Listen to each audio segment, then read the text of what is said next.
찬양의 가사처럼 주님의 손 붙잡고 우리가 한 걸음 한 걸음 살아가게 될 때 오늘 설교 제목처럼 평안을 하나님께서 주실 줄로 믿습니다.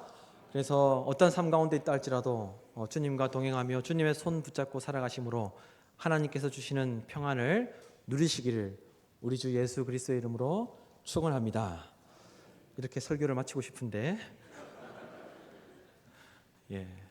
시간이 많이 지나서 빨리 설교를 하도록 하겠습니다.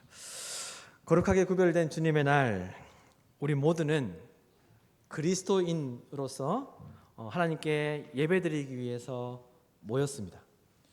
그런데 여러분, 예배만 드리면 그리스도인이라고 말할 수 있습니까? 주일이 되었으니까 교회 가서 예배 드려야지. 그래서 예배 드리러 와서 예배만 드리면 우리가 그리스도인이라고 말할 수 있겠습니까? 또한 내가 그리스도인이라는 것을 어떻게 증명하며 우리가 살아갈 수 있겠습니까? 교회마다 교인 명부라는 것이 있고 그 교회에는 등록교인들의 명단을 대부분 교회들은 등록교인의 명단들을 다 관리합니다. 그러면 내 이름이 교회에 등록되어 있으면 우리는 그리스도인이라고 말할 수 있습니까? 교회에서 교인 등록증, 교인 확인증을 뗄 수 있으면 우리는 다 그리스도인이라고 말할 수 있겠습니까? 사도 바울은 고린도 교회 공동체를 향하여서 이런 말을 했습니다. 여러분은 자기의 믿음을 제대로 지키고 있는지 스스로 살피고 따져보십시오. 여러분은 그리스도 예수께서 여러분과 함께 계시다는 것을 깨닫고 계십니까? 만일 깨닫지 못하신다면 여러분은 그리스도인으로서 낙제한 것입니다. 우리의 모습을 돌아보고 따져보고 우리가 보고 있는 성경 개역개정에는 시험해보라라고 그렇게 이야기했습니다. 내가 그리스도인이 맞는지 삶의 자리에서 시험해보고 돌아보아야 한다. 그래서 그와 같은 모습이 나타날 때 참된 그리스도인이라고 성경 우리에게 일러주고 있는 것이죠. 우리는 우리 스스로를 시험하여 내가 그리스도인이 맞는지 삶의 자리에서 자신을 살펴보고 따져보아야 합니다. 그래서 우리 모습 가운데 그리스도인의 모습이 나타나야 그리스도인으로서 낙제하지 않는다는 것입니다. 그렇지 않으면 내가 아무리 입으로 그리스도인이라고 말한다 할지라도 내가 아무리 예배를 드린다 할지라도 삶의 자리에서 그리스도인의 모습이 나타나지 않으면 그리스도인이라고 말할 수 없다는 거예요. 그리스도인이 아니라는 거예요.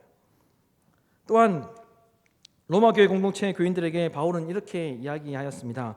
만일 너희 속에 하나님의 영이 거하시면 너희가 육신에 있지 아니하고 영에 있나니 누구든지 그리스도의 영이 없으면 그리스도의 사람이 아니니라. 그리스도의 영이 없으면 그리스도인이라고 말할 수 없다는 거예요. 그리스도의 영이 없으면 참된 그리스도인으로서 살아갈 수 없다는 거예요. 그래서 A.W. 토조 목사님은 이렇게 말했습니다. 우리가 그리스도인이 되려면 성령으로 거듭나야 한다. 우리가 그리스도인이 되려면 성령으로 거듭나야 한다. 다시 말하면 무엇을 이야기하는 것입니까? 그 성령이 아니면, 성령께서 함께 하시지 않으면, 성령께서 우리 가운데 임재하시지 않으면 우리는 그리스도인이 될 수 없다는 거예요. 백날 예배를 드린다 할지라도 우리 가운데 성령님께서 함께 하시지 않으면, 우리의 삶 가운데 성령님께서 함께 하셔서 삶의 자리 가운데 그리스도인다움이 나타나지 않으면 그리스도인이 될 수 없다는 거예요. 그리스도인이라고 말할 수 없다는 거예요. 여러분, 우리가 교회 다니는 사람이라고 그리스도인이라고 불려질지 모르지만 성령으로 거듭나지 않으면 우리는 육에 속해 있는 사람이 되고 만다는 것입니다. 그래서 성령으로 거듭나지 않으면, 성령 하나님께서 함께 하시지 않으면 우리가 그리스도인이 될 수 없다는 것이죠. 따라서 성령님이 아니면 우리는 성경이 말하는 참된 그리스도인이 될 수 없다는 것을 오늘 성경 우리에게 일러주고 있습니다. 그렇다면 여러분, 성령님은 어떤 분이십니까? 성령님은 우리의 인생 가운데 우리가 살아가는데 어떤 역할을 우리에게 하시는 분이십니까?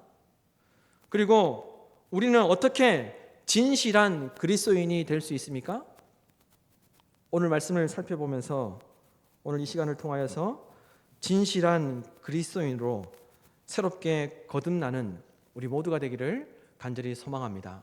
여러분 15절부터 17절 말씀을 보십시오. 이렇게 기록하고 있습니다. 너희가 나를 사랑하면 나의 계명을 지키라. 내가 아버지께 구하겠으니 그가 또 다른 보혜사를 너희에게 주사 영원토록 너희와 함께 하리니 그는 진리의 영이라. 세상은 능히 그를 받지 못하나니 이는 그를 보지도 못하고 알지도 못함이라. 그러나 너희는 그를 아나니 그는 너희와 함께 거하시며 또 너희 속에 계시겠음이라. 우리는 성령 하나님께서 함께 하실 때, 그리고 성령 하나님께서 우리의 속에 계실 때 그리스도인이 될 수 있다는 것입니다. 예수님은 성령을 또 다른 보혜사다라고 이렇게 부르셨습니다. 보혜사는 헬라어로 파라클레토스라는 단어입니다. 파라클레토스. 이 파라라는 말은 옆으로, 그리고 클레토스라는 말은 보냄을 받은 분, 보냄을 받은 존재, 부름을 받은 존재라는 그런 의미가 있습니다. 따라서 성령 즉 보혜사는 우리 옆에서 우리가 그리스도인답게 살아갈 수 있도록 도우시는 일을 하게끔 하나님께서 부르시는 분, 하나님께서 세우신 존재라는 것이죠. 우리 옆에서 우리가 그리스도인답게 살아갈 수 있도록 우리를 도우시도록 하나님께서 부르신 분, 이것이 보혜사라는 거예요. 그리고 이 보혜사라는 이 단어에는 위로자 그리고 중재자라는 뜻도 있습니다. 그런데 사실 이 파라클레토스라는 이 말은 고대 헬라 문헌에 따르면 재판정에서 사용되었던 단어입니다. 누군가가 재판을 받을 때 옆에서 그 사람을 변호해주는 변호사를 가리키는 말이었습니다. 그래서 과거의 헬라어로 이 파라클레토스는 변호사라는 그런 의미도 있는 것이죠. 요즘은 어떻습니까? 자기가 어떤 문제가 있을 때 변호사를 고용하라고 그러면 돈을 주어서 고용하죠. 그래서 오늘날 변호사들은 돈을 받고 일을 합니다. 그러나 고대의 이 파라클레토스 이 변호사들은 대부분이 다 친구였다고 합니다. 재판을 받는 친구가 그 변호를 해주는 변호사, 그러니까 파라클레토스의 역할을 했던 것이죠. 따라서 이 파라클레토스, 이 보혜사라는 이 말은 희생을 각오하고 친구의 무죄를 입증하기 위해서 중간에 포기하지 않고 계속해서 옆에서 힘이 되어주고 도와주는 사람을 일컫는 말입니다. 그리고 그를 위로해주고 피고인인 친구가 어떤 죄를 범하였어도 끝까지 포기하지 않고 끝까지 옆에서 도와주는 사람, 이 친구를 파라클레토스라고 그렇게 불렀던 것이죠. 따라서 여러분, 성경이 말하고 있는 이 보혜사는 어떤 분이십니까? 성령님은 어떤 분이세요? 마지막까지, 끝까지, 영원토록 함께 해주시는 분이 바로 보혜사라는 거죠. 친구처럼 끝까지 우리의 친구가 되어주시는 겁니다. 예수님도 자신을 보혜사라고 그렇게 소개하기도 했지만 예수님은 영원토록 우리와 함께 하실 또 다른 보혜사 성령님을 보내신다라고 그렇게 말씀하셨던 겁니다. 그렇다면 그 보혜사가 어떻게 하신다고 이야기하고 있습니까? 그 보혜사가 어디 계신다고 이야기하고 있습니까? 17절 말씀에 보면 이렇게 기록하고 있습니다. 17절 말씀을 보시면 성령님이 어떤 분이신지, 어떤 역할을 하시는지 분명하게 이야기하고 있는데 17절에 보면 너희와 함께 거하시며 또 너희 속에 계신다라고 이야기하고 있죠. 너희와 함께 거하시며 너희 속에 계신다.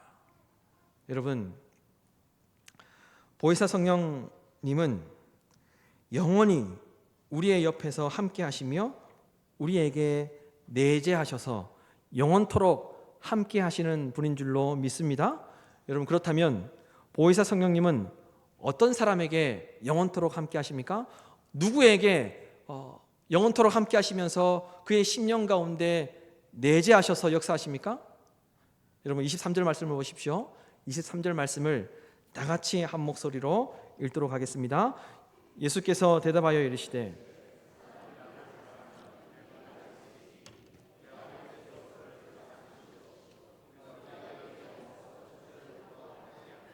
아멘. 오늘 본문 15절에 이미 너희가 나를 사랑하면 나의 계명을 지키리라 라고 말씀하셨는데, 비슷한 말씀을 방금 읽었던 23절에서도 비슷한 말씀을 다시 한번 반복하셨습니다. 예수께서 대답하여 이르시되 사람이 나를 사랑하면 내 말을 지키리니 내 아버지께서 그를 사랑하실 것이요 우리가 그에게 가서 거처를 그와 함께 하리라 라고 말씀하셨습니다. 간단하게 이야기하면 성령 하나님께서 어떤 사람에게 함께 하신다고요? 성령 하나님께서 어떤 사람 속에 계신다고요? 예수님을 사랑하는 자, 그리고 예수님의 말씀을 지키는 자에게 함께 하시고 그 속에 계신다라고 말씀하신 것이죠. 그리스도인은 어떤 사람이 그리스도인입니까? 예수님을 사랑하는 자, 예수님의 말씀을 지켜 그 말씀대로 사는 자가 그리스도인이라고 말할 수 있다는 겁니다. 예수님은 예수님 자신을 사랑하는 자, 그리고 예수님의 말씀을 지키는 자가 아버지 하나님께 사랑을 받을 뿐만 아니라 나도 그를 사랑하게 되고, 그리하면 우리가 가서 거처를 그와 함께 하신다라고 말씀하셨습니다. 여기서 말하는 우리가는 삼위일체 하나님을 이야기하는 것입니다. 예수님, 그리고 성부 하나님, 성령 하나님이 오신다는 말입니다. 가신다는 말입니다. 예수님을 사랑하고 예수님의 말씀에 순종하는 그 사람에게, 그 그리스도인들에게, 그 그리스도인의 삶 가운데 성령 하나님을 통하여서 삼위일체 하나님께서 함께 하시고 삼위일체 하나님께서 그 속에서 함께 살아가신다라고 말씀하셨습니다. 여러분, 우리 그리스도인의 삶은 삼위일체 하나님께서 함께 하시지 않으면, 삼위일체 하나님께서 거주하시는 거처로 삼으시지 않으면 우리는 아무것도 아닌 존재임을 기억해야 합니다. 우리는 온전한 삶을 살 수 없음을 우리는 기억하며 살아야 한다는 것입니다. 그리스도인은 자기 의지로 자기의 꿈과 비전을 이루기 위해서 사는 사람들이 아닙니다. 그리고 그리스도인들은 자기 힘으로 온전한 삶을 살아갈 수 없음을 성경은 분명하게 우리에게 말씀하고 있습니다. 따라서 성령 하나님께서 함께 하시고 거처로 삼으실 수 있도록 우리는 어떻게 해야 합니까? 예수님을 진심으로 사랑해야 한다는 것입니다. 예수님의 말씀을 실천하며 지키기 위해서 몸부림치며 살아야 한다는 것입니다. 여러분 기억하십시오. 참된 그리스도인이 되려면 나를, 그리고 내 삶을 삼위일체 하나님의 거처로 모두 다 내어드려야 합니다.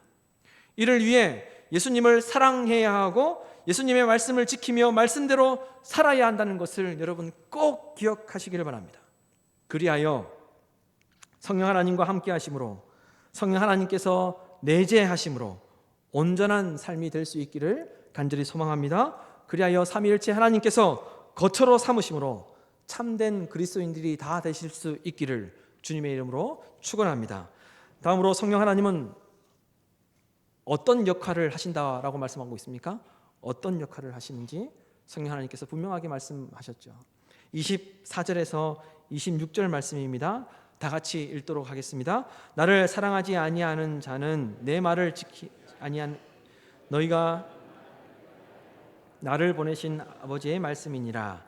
내가 아직 너희와 함께 있어서 이 말을 너희에게 하였거니와 보혜사 곧 아버지께서 내 이름으로 보내실 성령 그가 너희에게 모든 것을 가르치고 내가 너희에게 말한 모든 것을 생각나게 하리라. 아멘. 보혜사는 진리의 영이라고 말씀하셨고, 보혜사가 오시면 제자들에게 모든 것을 가르치시고 모든 것을 생각나게 하신다라고 말씀하셨습니다. 진리의 영이신 보혜사 성령 하나님은 두 가지 역할을 하신다라고 말씀하셨어요. 두 가지 역할을 하신다. 첫째는 말씀을 가르치시고 말씀을 깨닫게 하신다라고 말씀하셨습니다. 그리고 두 번째는 말씀을 기억나게 하시고 그 말씀이 마음에 간직될 수 있도록, 그 말씀이 생각날 수 있도록 해 주신다라고 이렇게 말씀하셨습니다. 신학자 김세훈 박사는 이런 말을 했습니다. 성령 하나님은 주로 가르치는 일을 한다. 그리스도의 가르침을 기억나게 하고 깨닫게 하고 그리스도에 대해 증거한다. 그리하여 제자들을 진리로 인도한다. 성령 하나님이 이와 같은 역할을 하신다는 거예요. 다시 말해서 그리스도인들이 어떻게 살아야 하는지, 어떻게 살아야 그리스도인답게 살 수 있는지 성령 하나님께서 말씀을 통해, 말씀을 깨닫게 하심을 통해, 말씀을 생각나게 해주심을 통해, 말씀을 마음에 간직하게 하심을 통해 그리스도인들을 바른 길로 인도해 주시는 역할을 성령 하나님께서 하신다는 겁니다. 여러분, 성령 하나님은 말씀을 깨닫게 하시고, 말씀을 기억나게 하시고, 말씀을 마음에 간직하게 하십니다. 그리고 말씀을 통해 저와 여러분이 가야 할 길을, 바른 길을 인도해 주신다라고 말씀하셨습니다. 그리고 모든 환경과 상황 가운데 그것들을 극복하고 그리스도인답게 살아갈 수 있도록 인도해 주신다라고 말씀하셨습니다. 그러므로 조금 극단적으로 이야기하면 성령 하나님이 없으면 그리스도인들은 살아갈 수 없는 존재라는 거예요. 성령 하나님이 함께 하시지 않고 성령 하나님이 우리 속에 거하시지 않으면 우리는 아무것도 할 수 없는 존재가 되고 만다는 거예요. 따라서 성령 하나님께서 우리의 삶을, 우리의 마음을 거처로 삼으실 수 있도록 여러분, 예수님을 사랑하셔야 합니다. 성령 하나님께서 우리의 삶 가운데 함께 하시고 우리의 마음을 거처로 삼으실 수 있도록 우리는 예수님에 대한 그 사랑을 신앙으로 나타내는 삶을 살아야 한다는 것입니다. 그리고 말씀을 지키고 말씀대로 살아야 한다는 거예요. 간절히 바라기는 성령 하나님께서 성령 하나님으로서 그 사역과 그 역할을 우리에게 충만하게 나타내시는 은총이 우리 모두에게 나타나기를 주님의 이름으로 축원합니다.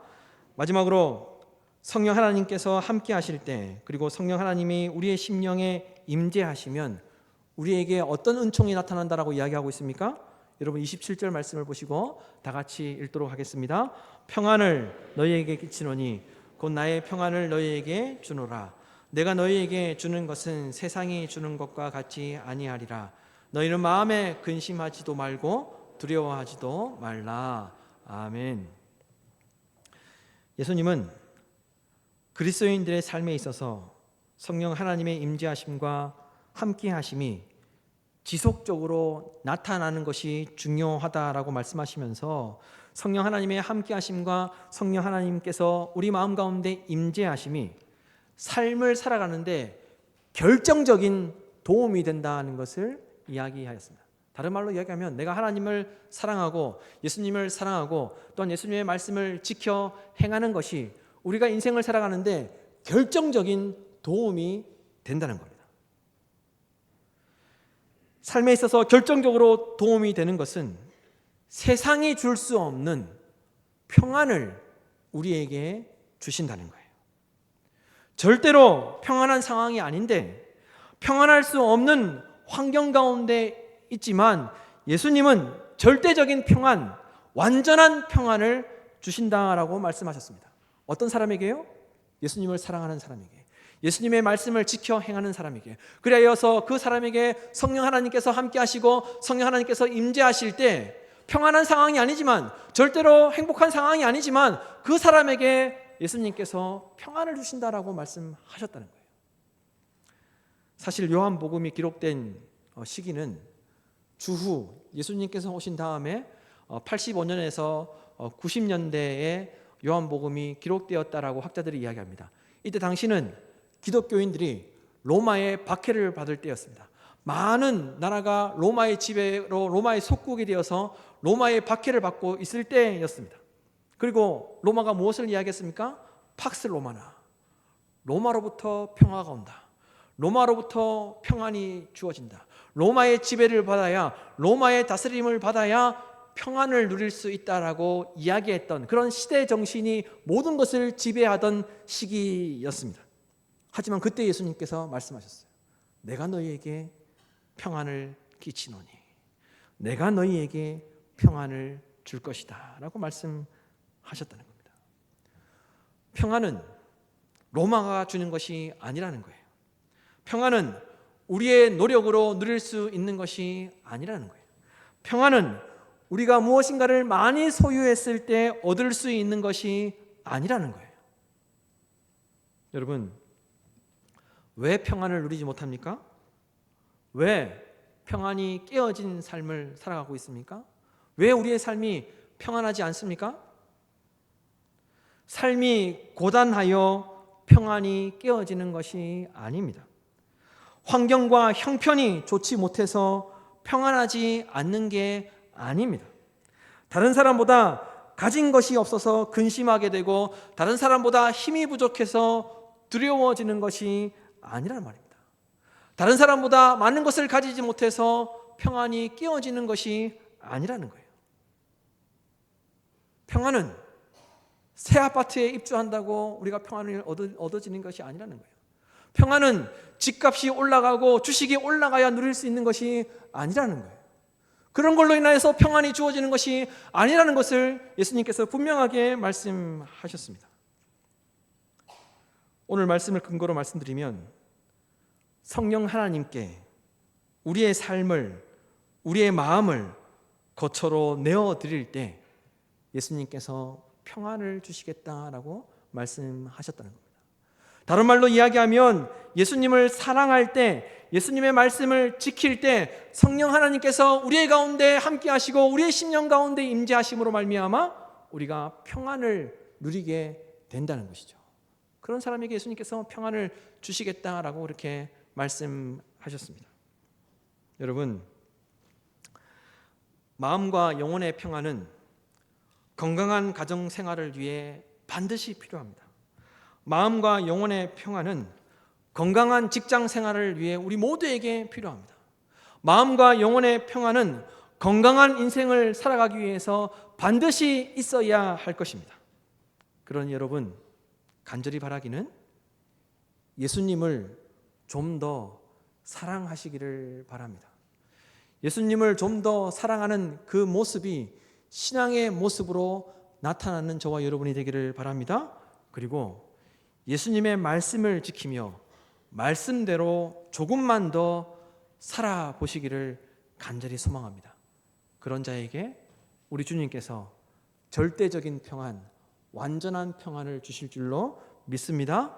그리하여 성령 하나님께서 우리의 삶을, 우리의 마음을 거처로 삼으시면 세상이 줄 수 없는 절대적인 평안, 완전한 평안을 우리 모두가 누리게 될 줄로 믿습니다. 그런 자에게 주님께서 참된 평안과 안식을 허락해 주실 줄로 믿습니다.